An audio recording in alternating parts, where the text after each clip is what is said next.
quand on a une série statistique à traiter et que celle-ci fait référence à une variable quantitative continue, une des formes de représentation qui peut être intéressante de produire, c'est un graphique, et particulièrement la courbe des pourcentages cumulés ou un autre nom, un synonyme pour la courbe de pourcentage cumulé, on l'appelle aussi l'ogive. Alors, comment qu'on procède pour construire une ogive?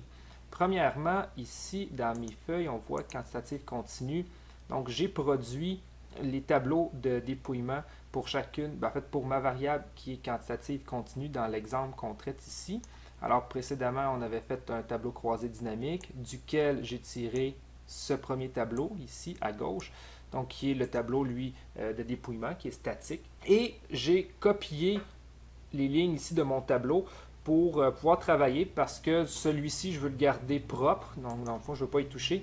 Et celui-ci, je vais effectuer les modifications qui sont nécessaires afin de produire les graphiques pour une variable quantitative continue, donc pour produire les graphiques de façon adéquate. Donc, ce que j'ai de besoin, c'est pourcentage cumulé. Alors, je vais produire une courbe à l'aide de la colonne pourcentage cumulé. Donc, comment qu'on s'y prend? Là, je vais venir prendre ici ma colonne dans mon tableau, dans le fond de travail, si on veut.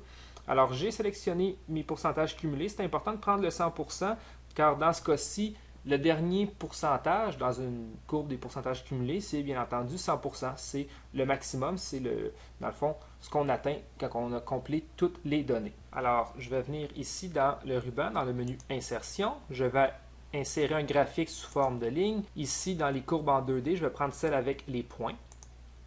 Et voilà, nous avons quelque chose qui ressemble beaucoup à notre ogive. Je vais modifier, je vais garder l'ogive ici afin de constater les modifications que je vais apporter dans mon tableau, voir l'effet qu'elles ont sur le graphique. Alors, je vais peut-être, premièrement, juste l'agrandir un peu. Voilà. Et on va modifier notre graphique. Alors, premièrement, je vais lui mettre un fond foncé. Disons que je le prends orange.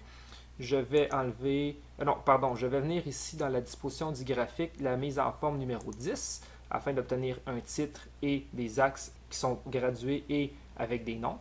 Je vais venir ici cliquer sur la légende et bouton droit de la souris, je vais la supprimer. Alors, je vais commencer par travailler avec l'axe vertical. Premièrement, ici, bon, c'est une courbe des pourcentages cumulés, donc c'est certain qu'on ne dépassera pas 100%. Alors, le 20% ici est complètement superflu. Même chose pour ici, dans mes valeurs, je n'ai pas besoin d'avoir 2 décimales sur mes étiquettes, donc je vais modifier ceci. Alors, je vais cliquer sur l'axe, le bouton droit de la souris, mise en forme de l'axe. Donc, mon maximum, je vais le mettre à 100%, donc 1. Et pour le nombre, je vais mettre aucune décimale. Alors, 0 et voilà.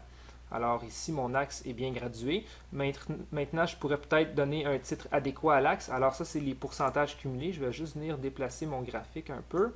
Voilà. Alors, pourcentage cumulé des unités statistiques. Donc, je vais venir le prendre ici, copier. Je vais venir dans mon graphique. On va venir enlever ceci.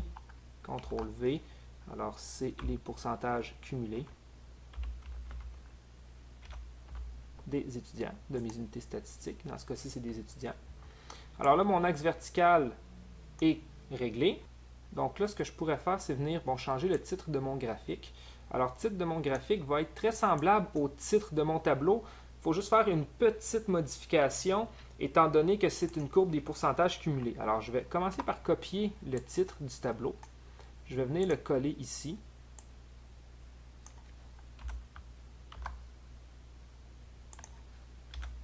Voilà.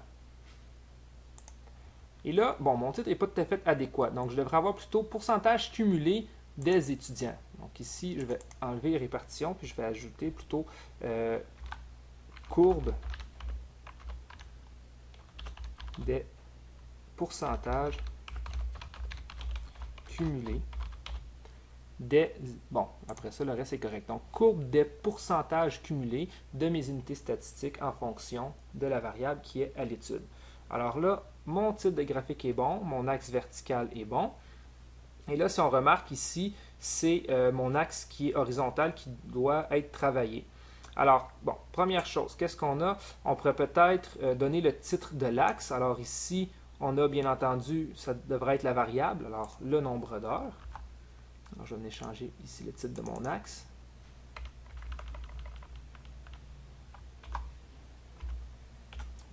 nombre d'heures. Et là, la graduation. Alors là, encore changer mon graphique de place. Alors là, pour la graduation, si on remarque que c'est gradué de 1 à 12, en fait, c'est que c'est la première valeur, la deuxième valeur jusqu'à la 12e valeur que j'ai donnée dans mon graphique.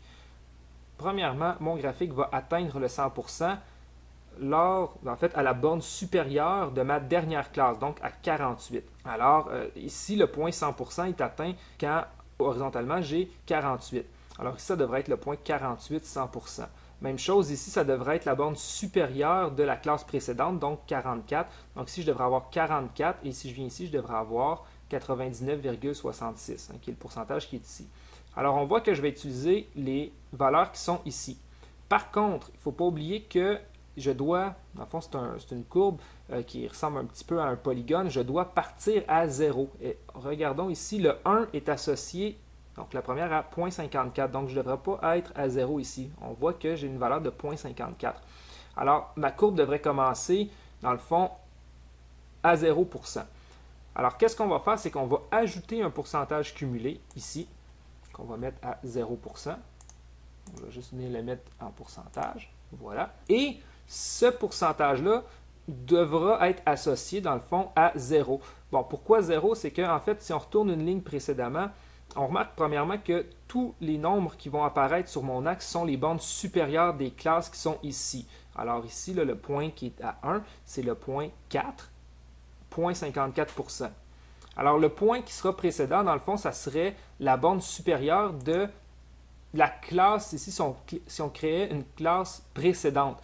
Alors, si cette classe-ci, c'est 0,4, la classe précédente serait moins 4 à 0. En fait, ça serait la borne supérieure de la classe précédente. Une autre façon de voir, c'est de dire, bon, ben, ma distribution, les valeurs commencent à 0. Alors, au départ, j'ai 0% de cumulé. Et donc, on pourrait aussi dire que c'est en fait la borne inférieure de la première classe. Donc, ça revient au même, peu importe l'interprétation que vous lui donnez. Alors, ce que je vais faire, je vais venir ici dans mes valeurs. Je vais cliquer sur mon graphique.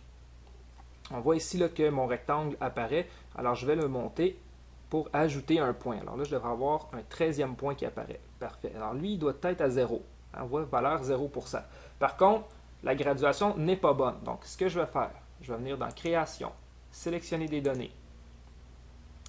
Pour l'axe horizontal, ici, on va venir les modifier. Et je vais venir sélectionner mes valeurs ici.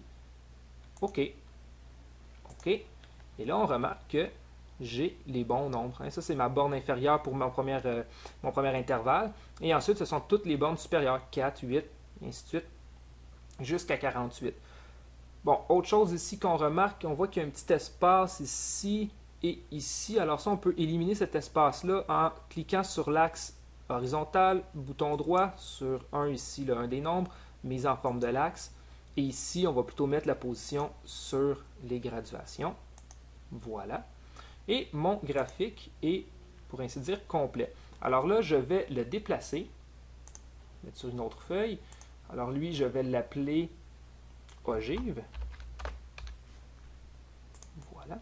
Et ici, j'ai mon ogive. Là, ce qu'on pourrait faire, c'est ajouter du quadrillage parce qu'il ne faut pas oublier, l'ogive, dans le fond, ça sert entre autres à déterminer des mesures de position, mais de façon graphique. Donc, par exemple, trouver la médiane ou trouver, bon, peu importe, là, les quartiles, les déciles ou des centiles. Alors, on va venir dans Disposition et dans le quadrillage, on va ajouter du quadrillage. Donc, au lieu de mettre le quadrillage principal, on pourrait mettre quadrillage principal et secondaire. Et là, on a plein de quadrillages. Et on pourrait y aller aussi de façon verticale, ajouter le quadrillage principal et secondaire. Et là, on voit que c'est beaucoup plus facile d'aller chercher, par exemple, la médiane. La médiane est à 50%. Alors, on est environ ici.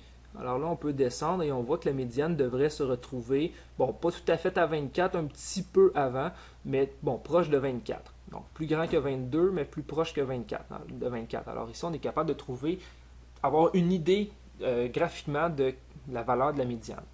Alors, dans le cas d'une ogive, c'est très légitime de mettre le quadrillage dans le graphique.